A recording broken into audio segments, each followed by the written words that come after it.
If you play at 1440p resolution or you are planning to, and you want to buy a PC that achieves the highest FPS at this resolution, no matter the game type, whether it's esports games or high demanding ones, you came to the right place. I'll show you the best 1440p gaming PC build, maxed out FPS by the way, and I will show you different price points in case your budget is different. By the way, these PCs can be used for 1080p very high FPS as well, and you can also use it for 4K resolution high to ultra settings. You will find these top of the line 1440p gaming PC builds down below in the video description with the latest pricing and availability in your region. My name is Valentino. That being said, let's start. First, I will talk about the main PC, and this one is going to be the ideal PC if you just want to play at 1440p resolution at the highest frame rates, as I said before, in high demanding titles like Cyberpunk 2077, and also in esports like Valorant, Fortnite, CS2 and these type of games. You will be maxing out the level of performance in just every game, and I'll get to the exact level of performance that you can expect in just a second. The reason why this system is so amazing when it comes to 1440p resolution is because of the CPU and GPU combo. These two components are the most important ones for gaming, and they will determine the amount of FPS that you get and also how stuttery the game will feel. So this PC features the RTX 4070 Ti Super graphics card, which in my opinion is the best 1440p graphics card from Nvidia, because sure, you can get an RTX 4080 Super or RTX 4090, but those graphics cards are way more expensive and they are meant to be used more for 4K resolution rather than 1440p. And then for the CPU, you get the Ryzen 9 7900X3D, which is arguably the fastest CPU in the entire market, especially right now since the Ryzen 7 7800X3D is out of stock everywhere. For those who don't know, the 7800X3D used to be the cheaper option and provides basically the same performance as the Ryzen 9, but right now is out of stock everywhere. Other key components for this 1440p gaming PC feature 32GB of DDR5 memory, really fast speeds, and it's going to be ideal for streaming and content creation as well. Then you get 2TB of SSD, which is plenty of storage, and you will be able to install a bunch of games or transfer heavy files if you're a content creator. Then you get an A-tier rated power supply from NZXT, which is a very reliable brand, and you also get a case from NZXT, which is the H7 Elite. Now that one is very similar to the one that you are seeing right behind me, which is the H7 Flow. Both look amazing, really good airflow. In my opinion, one of the best looking cases in the entire market, so aesthetics will not be an issue for this system. Then you get a very upgradable B650 premium motherboard with plenty of features for gaming, also for productivity work and content creation, and it's going to allow you to upgrade the CPU down the line pretty easily. Let's say you want to upgrade from this Ryzen 9 to a different Ryzen 9 that's going to be released in the next few years. You will be able to do so without having to replace your motherboard because this one is very upgradable. And then of course for the CPU cooler, you get a big CPU air cooler with RGB included, and this one is going to be perfect for the price, especially to pair with this Ryzen 9. Now for the exact level of performance, here you can expect 115 FPS on average or more in high demanding titles, high to ultra settings. And remember, I am talking about the most high demanding games out there like Red Dead Redemption 2 and Cyberpunk 2077, alongside other very high demanding games. If you have a 4K resolution monitor, you can expect 70 plus FPS high to ultra settings in the same type of games. However, in that case, I would recommend you turning on DLSS, which is the upscaler from Nvidia, and turning on DLSS quality. For example, 4K resolution will make your FPS go from 70 on average to 90 or possibly even 100 plus FPS depending on the game and depending on the settings. And let me tell you that at 4K resolution DLSS quality, the resolution is going to be very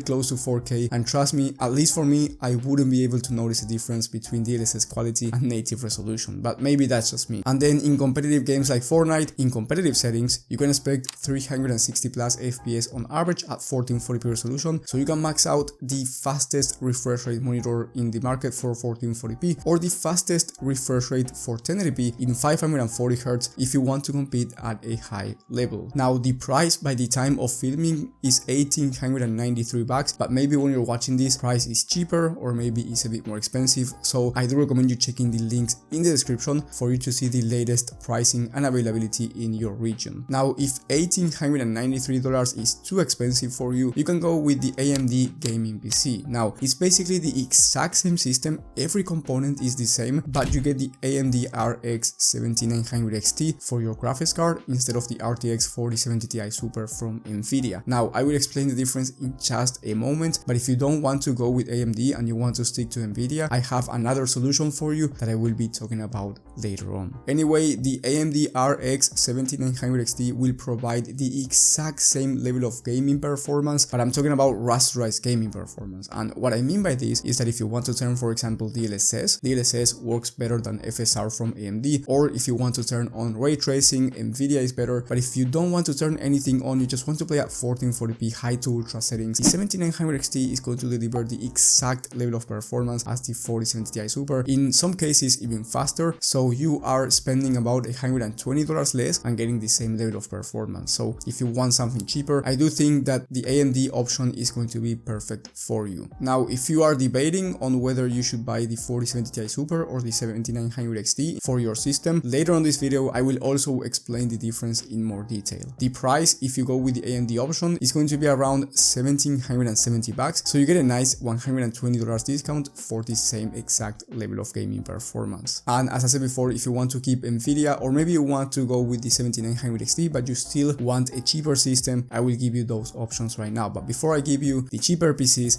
I want to say that if you are finding valuable information so far, subscribe and hit the bell icon, that way you get notified when I upload new content and you get to learn more about computers. Now let me explain to you how to make these PCs cheaper without losing gaming performance. The main 3 downgrades that I recommend you doing for you not to lose performance but still get an extra discount are the motherboard, storage and case. You can find really good motherboards with plenty of features for gaming and you will not notice any difference when it comes to your performance for around $160. And remember, every product link will be down in the video description with the latest prices and availability, so you will have these cheaper options down below as well. Then you can find really good cases with plenty of airflow and pre-installed fans for about $60, and you can find a 1TB SSD for $57 USD. Now, having 1TB of SSD, sure, is not the same as having 2TB because you get less storage, so you can't download as many games, but you can always upgrade your storage down the line, and it's actually a cheap upgrade that is very easy to make anyway. Making these downgrades will save you $100 extra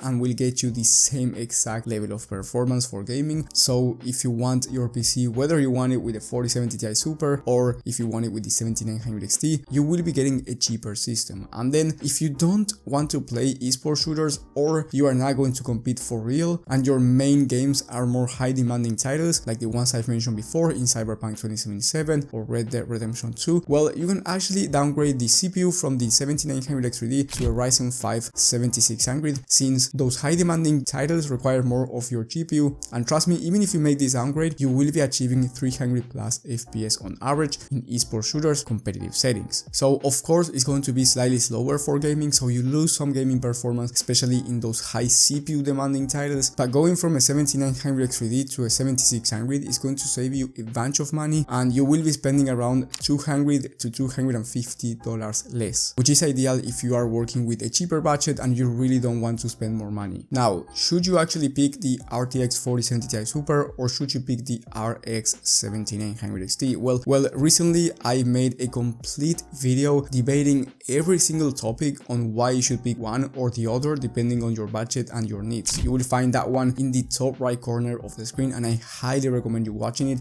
if you are debating between the two. Thank you guys for watching, thank you for the support, and I will see you on the next one.